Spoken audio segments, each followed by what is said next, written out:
So for 10 years, I'm going through this journey of just doing a ton of drugs and chasing women and then taking all that shame on because I thought that God could never love me again. So I'm just going to keep going, and I'm going to go deeper and deeper and deeper into it. And then I found myself stealing for drugs, and I lost everything, to the point where I go to jail. I get out of jail and I don't have a home. I burnt every bridge in my life. I didn't have anywhere to go. All the relationships were busted. So I started sleeping under a bridge. I had a basket around the corner at my mom's house that I would, dip into from time to time for clothes and stuff. And I would go to the gas stations to shave my head and brush my teeth, and I was just in a bad spot. And that's when I finally called out to God. And it's interesting because I didn't realize that God was no respecter of persons. I didn't realize that he was still aware of me and that I wasn't too far gone, because there I was in my most broken and pitiful state, and God reached down to me. I cried out to him. I was like, man, I'm tired of this. I can't do this anymore. And so I reach out to the Lord, and he begins to comfort me, to give me dreams. And then he sends people to help lift me out of the pit. First, he sent, a woman that I, would later have children with, that helped me get back on my feet, turn me to the Lord, helped me to learn a lot about love and forgiveness.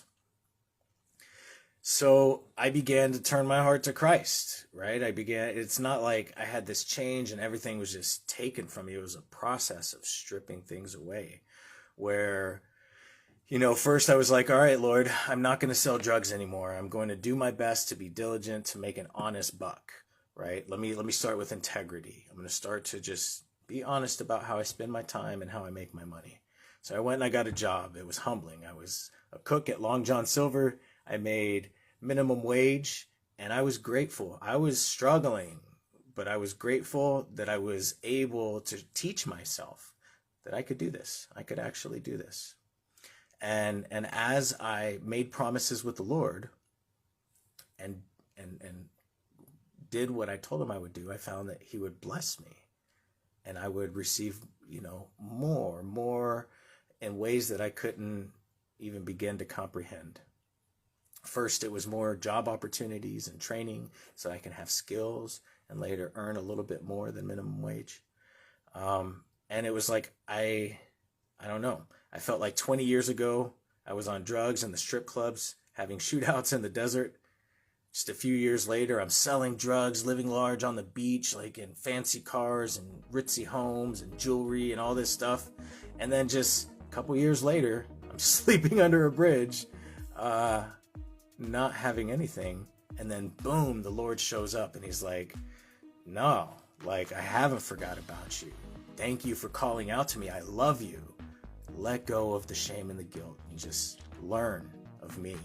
And so I began to understand a little bit about his grace, and I began to experience his grace. I didn't deserve it. I wasn't going to church. I wasn't a tithe payer.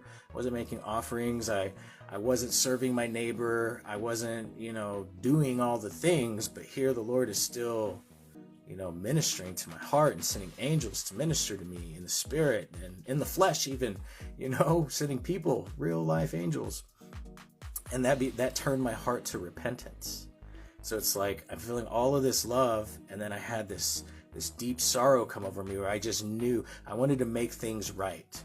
Like I was like, man, I don't deserve this. I'm so wretched, but I'm receiving it. Oh, thank you. And that gratitude turned into repentance, where I just wanted to turn to the Lord and I was aware that he was giving me things that I didn't deserve. I hadn't earned, and I was like, oh, wow, like what can I do except give you my heart, Lord? Right? And as I learned repentance, I was given opportunities to forgive. And so grace, repentance, then I began to forgive the people that were like, you know, maybe not doing the right thing by me. The first instance is when my brother was murdered. Um, that was the first big opportunity for me to learn forgiveness and grace. And so as I was able to open my heart and let the Lord heal me, be real with myself, but also forgive the people that had hurt me and my family, like the Lord really opened up many things to me. I feel like I finally began to experience love, like real love, agape love, pure unconditional love. That's what was given to me. And I felt like I was finally, like for the first time, tasting this, and it was so sweet.